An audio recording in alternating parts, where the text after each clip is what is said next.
about to hear a revolution in talk radio, Liberty Talk Radio, where the critical thinking will defrag your mind of propaganda-ridden viruses induced by mass media news programming. No BS here, just the facts. And now we present to you America's quintessential iconoclastic anomaly. Wow. In talk radio, your host, Joe Cristiano.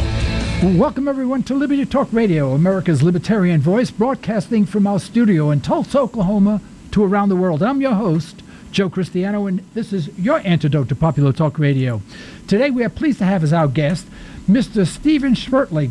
He's the author of Enemy in the Heartland, and I have this book right here. And I read the entire book, believe it or not. I know you find it difficult to believe that I could read, but I did learn to read. And he has a sequel out, which is named Revenge Unleashed. Today we'll be discussing his first book, Enemy in the Heartland. Steve, welcome to Liberty Talk Radio. Hey, it's good to be on. Thank you. Great. Steve, great read, great book. It's frightening because it is so real, but there are many messages in this book, that you don't overtly delineate. However, the conclusions that one arrives at after reading this book could change really the way you think about our war on terror, about terrorism, and whether or not it's even possible to protect the homeland, so to speak. So let me start by asking you, why this book? You could have written about flowers or something. Why this book? And what was your intention? And when it evolved, did the end result match what your objective was? Well, the book it came out because of an accident. I had a stroke about 3 years ago, July 7, 2013. And eventually lost my job 4 months later. And during my recovery process, those first 4 months, my wife, who's a psychologist, will pray for me. She says, I don't want you traveling 45, 50 weeks a year anymore. I want you to stay home and everything. So why don't you start writing those books you've always had in your head? And during my recovery process, the first 2 weeks I was so tired I couldn't get out of the couch. But while I watched TV, all I saw was terrorism and drones on TV. And, after a while, when she started to talk me into doing the book, I'm going, well, gee, what do I write about? And I'm going, all of a sudden, drones and terrorism. So, I wanted to write about something I didn't have to explain, create a picture. Most people have a picture in their mind. So what I wanted to do with the book was make it, number one, relevant, because it's in the news every day. And number two, if you're going to attack a target in the United States, where would you go? And, I'm a Midwest kid.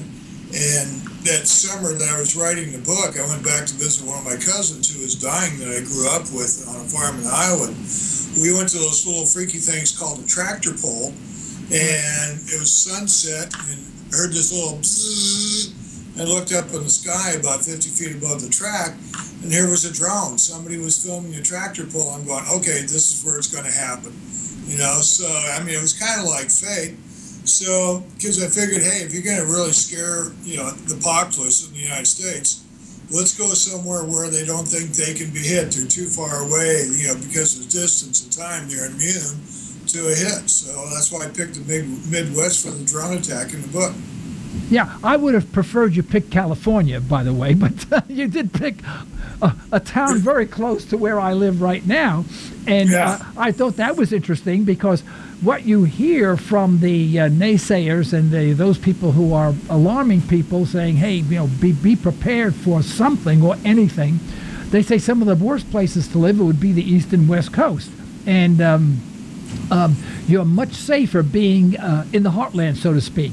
So here we are talking about enemy in the heartland, and that's where we get hit. We got hit in the heartland. Now, what drove you to develop the storyline? Why did you have the storyline develop the way it did?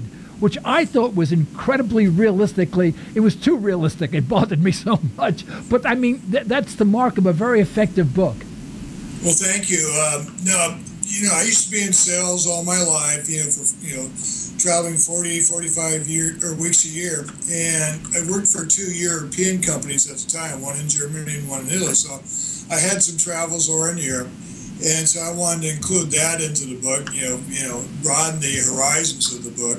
And then I've always believed in two things during my lifetime, 6 degrees of separation. Somebody knows somebody somewhere, which comes out in the book.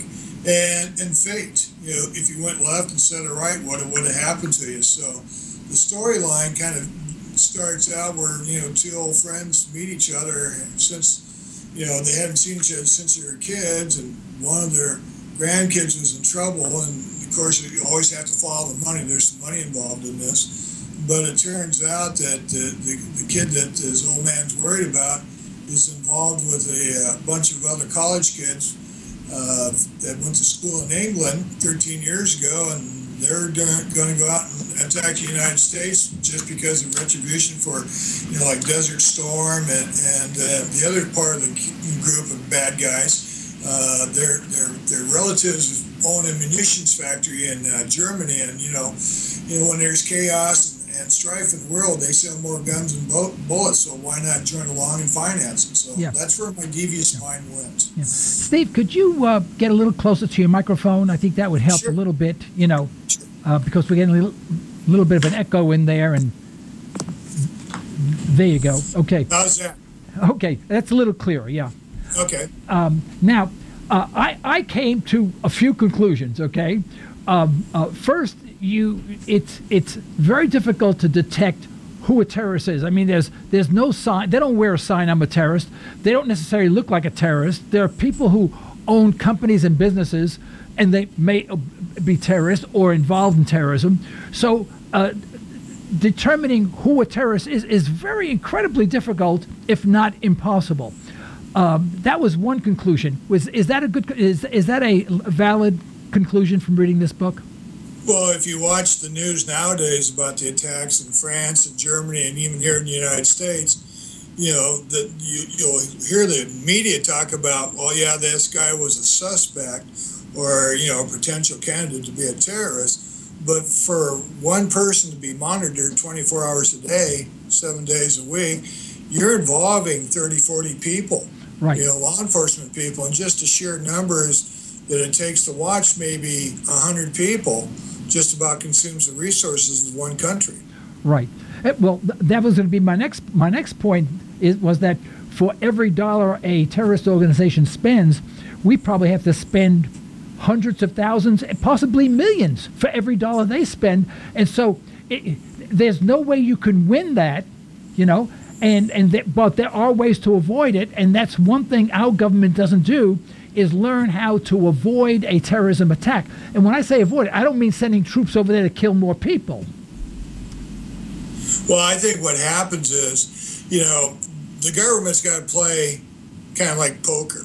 You can't reveal all your resources and all the things that you know, but I think it's more of a game of, okay, if we play this card, what's going to happen after that? Because, they can never pull that card back in their hand. And it kind of lets out to the bad guys how much the good guys really know about it. So it's like a catch-22. Yeah. What I would have liked to, if the story didn't end where it did, would you then project out that the way the terrorists win is that we file bankruptcy as a nation?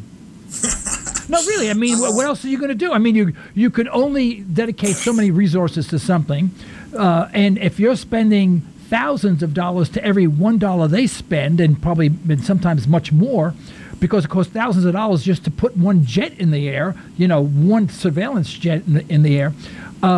So we may be spending millions to their $1. I mean, eventually we have to print so much money, we go bankrupt.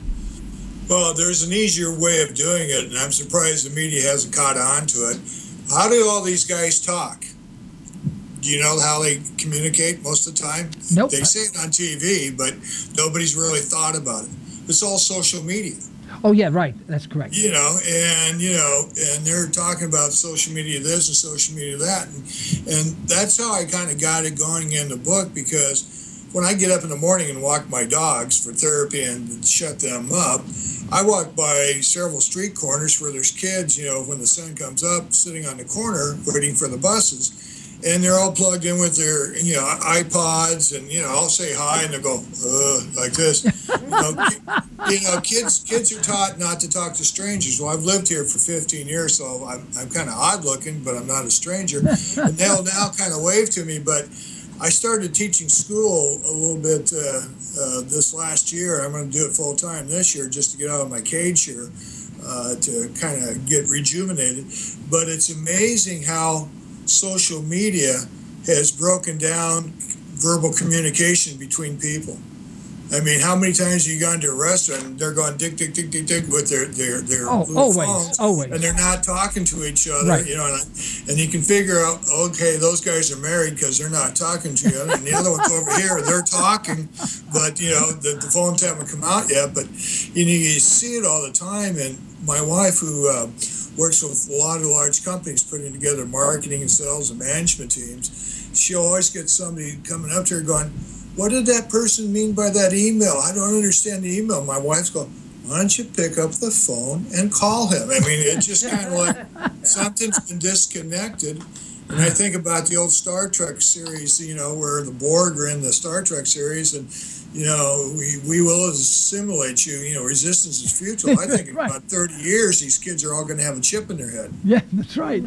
Well, it was interesting that you picked a poisonous gas, for as the means of killing people, rather than an atomic bomb, because that's what we think. We think that there's going to be a big explosion, but yet it was quite subtle. You have these small little drones flying overhead, all destined to a particular spot, and it does a significant amount of damage.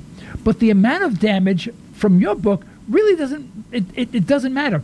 People want retribution. They're doing this because they're remembering when Western countries' jets came over and bombed an area, for example, and people in their family were casualties in that bombing and had nothing to do with a terrorist attack, probably. So what they're doing is they're willing to die as retribution against the harm done to their family and their country, and they gladly die for it. And so there's no way you can win that, because the only way we talk about winning this war is that let's go over there and bomb them some more. Well, you bomb them some more, you'll create even more animosity and more hatred, meaning more people will be willing to give up their lives, for Allah, basically. And I'm not criticizing religion or anything like that, but I'm just saying, but that was their belief. And if the situation result, and you had Christians going over there doing the same thing, we would be doing that for Christianity, So I mean, that's the way the game is played, and that's the way people believe. So it's not this atomic bomb that's going off; it's a poisonous gas, and you don't have to kill many people. All you have to do is kill a significant number of people, so that it becomes newsworthy, and you feel like you've evened the score. You're one person equalizing things. But it did take them many years, according to your book. It took them years to really get all their ducks in a row to put this out. How many years was it that It took them 13 years, and I don't know, I just picked 13 to be an unlucky number. But, they came over very subtly because they kind of infiltrated the United States. They bought a company to get the gas. They had to figure out where to get the drones and stuff. And, and they had to formulate where they were going. And so, the slower you go for the terrorists, it is easier for them to assimilate into the culture. And these people that were attacking, I mean, they were going into corporate America. They weren't going into bookstores or anything. They were upper crust, buying companies and stuff. Right. So, I wanted to make it like, so that people understand these people aren't stupid. they're very gifted, and they're well financed. I mean, it takes a lot of money to take a terrorist from the United States, take him over to Somalia and get him trained and send him back. I mean, that's a couple grand, easy. So, but the big thing I wanted to have come out in the book was that besides 6 degrees of separation, the thought that future wars aren't going to be fought really between countries. They're going to be countries between countries and terrorist groups. Right. Which is coming out now. So, right. Because the penetration over there in Germany and France, I mean, France is already about 50% Muslim. So, well, I think I am convinced I know the answer to this problem, but I want to ask you, what's the answer to the problem? How do you truly solve this problem? Since the dawn of man, it's been the battle between good and evil, light and dark and everything. And I'm not really sure that you do, because the imbalance comes from there's so many good, but there only takes 1 or 2 rotten apples to tip over the cart, So I don't know what the equation is. I just wanted to get people thinking about, times are really changing. It's not your mom and dad's old Democratic Party, or it's not your mom and dad's old 57 Chevy. I mean, things have evolved to a point where technology is somehow overleaping social media. But what if I proposed that we close all the bases around the world, that everyone in the United States is in the military, but they stay on their home soil, just sort of like Switzerland. Everyone gets a gun, you stay home, you learn to use it, stay home, and you trade freely with everyone. All right? Then you take away the incentive, to kill people. If we are trading with these countries and we are respecting their culture, we are respecting their right to live the way they want to live, we're respecting their religion, and people from those countries live here in harmony with everyone else in this big, what should be the big melting pot of the world, the United States. I don't see a reason why they would want to kill anyone. I mean, we would be sort of like just a vacation spot for them. They can come here and they can work, they can pray, they can live, they can raise their families, and they can be accepted just like people from any other country, whether it be a Middle Eastern country or South American country or an Asian country or whatever. We accept that with countries in the Middle East, the Far East, and they come here and we don't have that problem. Would that not solve the terrorist problem? Is that we become friends. We go there and we create a tremendous amount of destruction. We killed between 1 and 2 million people in Iraq under false pretenses. There was no war in Iraq, but there was an invasion of Iraq, and we were the invaders. And there's estimates of 500,000 children were killed in that invasion. So, how could we call them terrorists when we kill far more far more innocent people in the Middle East than they could ever kill here if they tried? I think it depends on the culture, number one, the commitment from our side or our ally side, because after World War II, I'm a history nut. We rebuilt Japan and some of these European countries like Germany and France and stuff. They got back to better than before the war started. And in fact, our cities almost look like second world cities compared to a lot of. Oh, absolutely, I agree. On the United States, right. But the other thing is you have to create incentive or harmony in the places where the terrorism being generated, and I'm not sure how you do that in the Middle East, because a lot of these terrorists who are blending in with the refugees. I don't know why the news doesn't talk about it, because you can go on the internet and watch the telecasts and stuff of these, not primetime telecasts over in Iran and all these other places. Saudi Arabia, United Arab Immigrants, Kuwait, none of these places will take in these refugees. They know these people are trouble. So it's like the Hatfield and McCoys. You're not bringing that person on my property. And until the world realizes that, number one, there is a problem with this group, that's the first thing. Number two, you've got to be able to have them, take pride in something and build their economy and stuff, because these people have been fighting for a long time. And I think the problem is, part of it is, the clerics are brainwashing some of the younger people. I mean, if you go read their book, there's some things about turning your adversaries into slaves, or killing them to get into heaven and stuff. And I'm not sure how you get around that. And this is, to me, kind of like the fourth holy war that we're witnessing. I mean, there's been 3 over the ages, and this is, to my mind, the fourth one, because let me ask you how easy this is for you to comprehend. Instead of doing a Normandy D-Day invasion on the United States, having thousands and thousands of people landing on our shores, let's just infiltrate them one by one with a game plan that in 3 or 4 generations, our people, when they get to the United States, will multiply by 6 times instead of the Caucasian people multiplying by 1.5 people. Right. And that's what's happened over in lots of the parts of Europe. I mean, all of a sudden, the residents are half Muslim just because of the birth rate. Then we'll take it over.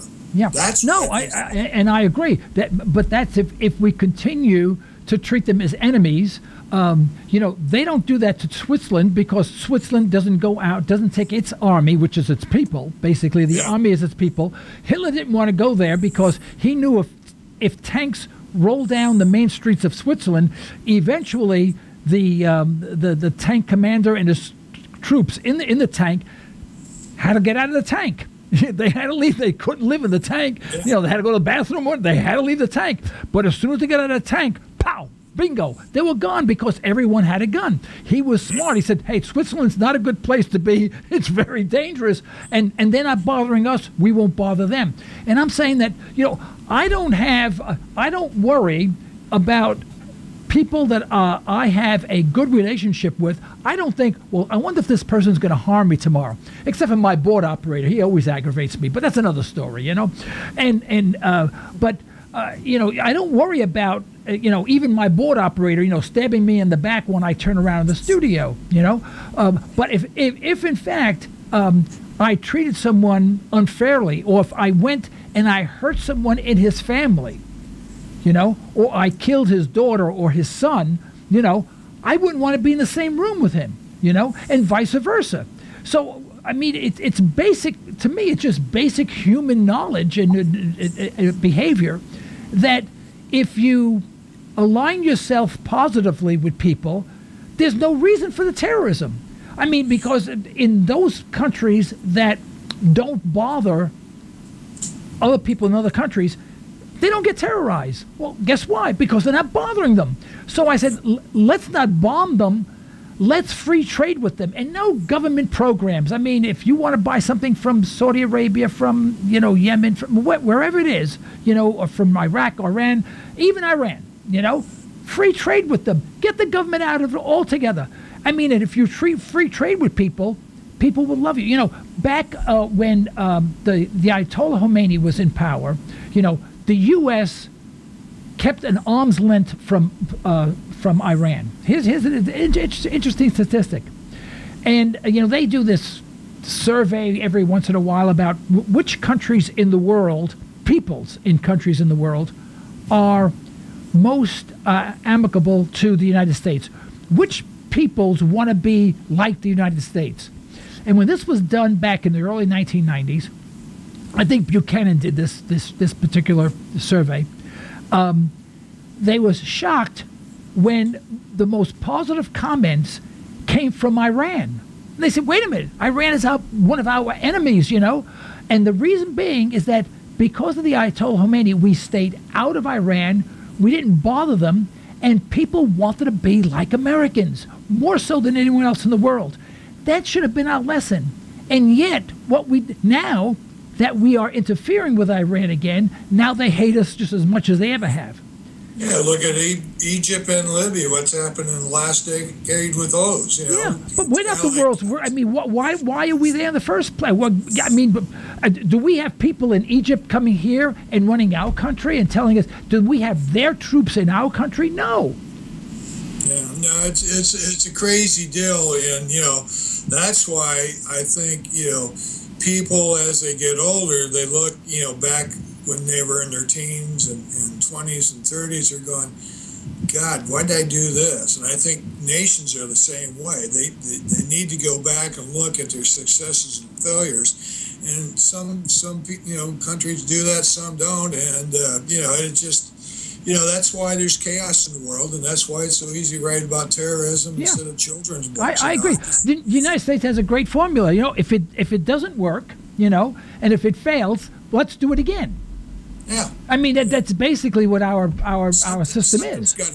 Something's got to stick on the wall. Yeah, I mean, it's we only failed 20 times. Let's try it again. Maybe 21 will be okay, and it doesn't work well. That way. One thing I learned working for the Germans for several years and the Italians for several years is just going over there, going to the factories and their home office. You do realize, and it's that they grow up different. They're looking at things as different, and it's not a huge shift, but it's just enough to catch your eye if you're paying attention.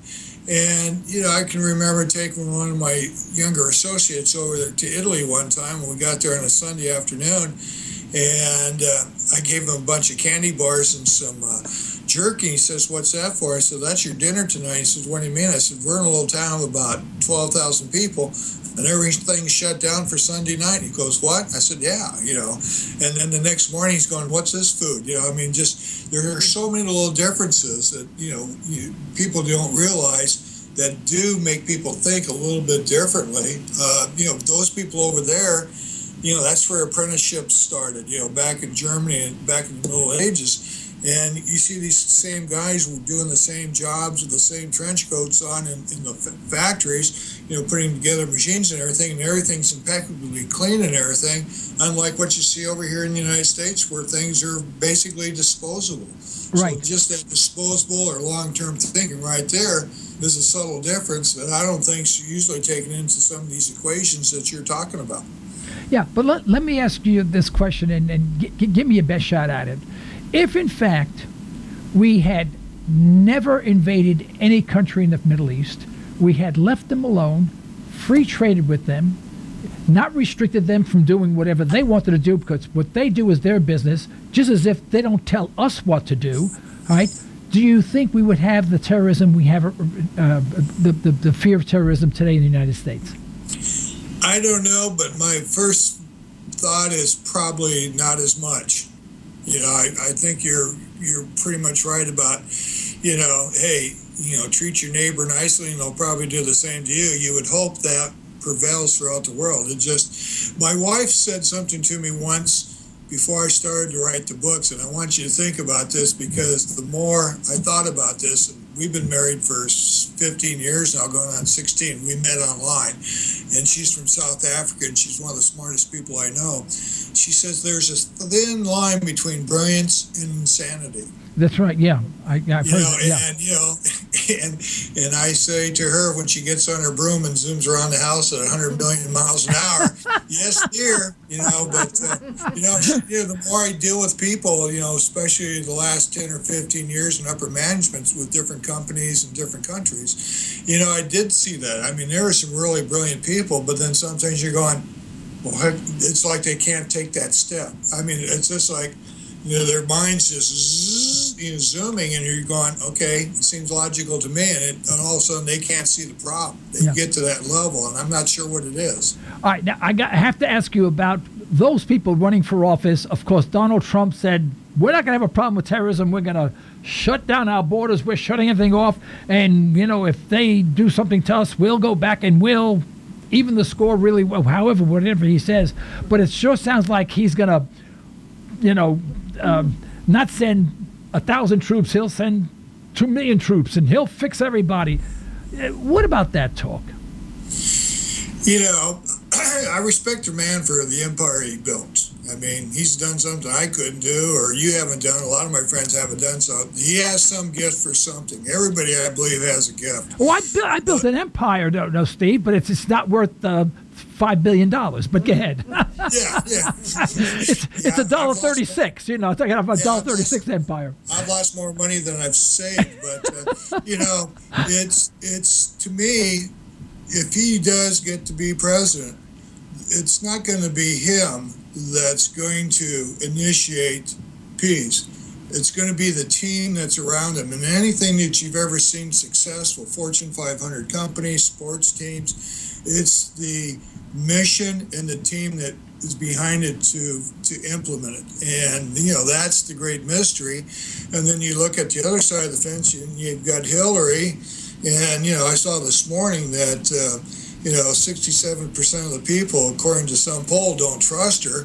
I mean, how do you build a team around that? So, I mean, both people are dynamic figures. I mean, you know, they're more recognized than you and I are out in the streets. But how do you harness that, and how do you know they're going in the right direction? And that's the great mystery of life, because I remember when I was a young kid on the farms, I spent all my summers from 5 to 21 on my grandfather's farm. And one time I was in 7th grade, and we were out hoeing beans, working on the field. It was hot and sweaty. And at the end of each mile row or half-mile row, we'd take a break. And all of a sudden, he just started to say to me, he says, you know, I was born before there was an airplane. Now we got to man the moon. You know, now there's this thing called a computer. And you know, and then we had this thing called an atom bomb. He says, you know, I don't know what you're going to see in your lifetime, but I know it's going to be greater than what I've seen. Yeah. You know, and through my travels over to Europe or wherever around the world, seeing the technology go from, you know, Star Trek to communicators, and now everybody's got a cell phone or smartphone, and all the apps are on those phones, replacing, you know, calculators, maps, you know, you name it. Everything. I always think about that conversation probably once or twice a year when I see something new out there, and you know, it's as long as people can live comfortable, and you know, the children are taken care of, and I think, you know, if they have the means to maybe not buy a jet airplane, but to live comfortable and to be able to do something for their family, you know, as a treat or something. Once the world gets to that point, I think a lot of this will fade, but we're a long way from that point. Oh, yeah, we sure are. Well, we're just about out of time. We've chewed up our half hour allotted for this program. But so I'd like to give you the next couple of minutes to wrap things up, talk a little bit about your book, your upcoming book, and where and how people may reach you. Okay, the book, Enemy in the Heartland, is out. It's been getting all 5-star reviews. It's available on Amazon.com, electronic or paperback. I do have a website called StephenSchwertleyAuthor.com, where if they want to order a autograph book, they can do that. And I make more money doing that anyway. But the book ends where some of the terrorists who committed the attack on the homelands of the United States, some of the people get away. And the second book, called Revenge Unleashed, you know, revenge means going to get back at you guys for hurting me somehow. And so the bad guys come back with even a more diabolical plan, where they're not using poison gas or stolen drones. They come here and they make the stuff in their own factories and use it from here on out. So that's the second book. And the third book that you don't even know about is about halfway done. And I figured, you know, drones are getting obsolete. I've used them twice. The third book is called Homegrown, the Unexpected Terror, where it's a biological attack against the United States. I figure I'd use my biology degree for something. Okay, great. Well, Steve, thank you so much for being on our program. I do hope you will accept our invitation to return at a later date. Maybe give us a little insight into your second and third book at that time. I will. Thank you very much for having me on. Okay, and thank you. Okay, folks, this is the end of today's broadcast. We'd like to thank our sponsors for the financial report, and we'd like to thank you for listening in. You can further the cause of liberty by recommending this program to your friends, and let us hear from you. Our email address is comments@libertytalkradio.com. Remember, as my wife would say, you're either allowing your liberty to be taken away or you're striving to protect them. Unfortunately, there is no middle ground. Until next time, this is Joe Cristiano. You've been listening to Liberty Talk Radio. Stay well, stay tuned. Good stuff.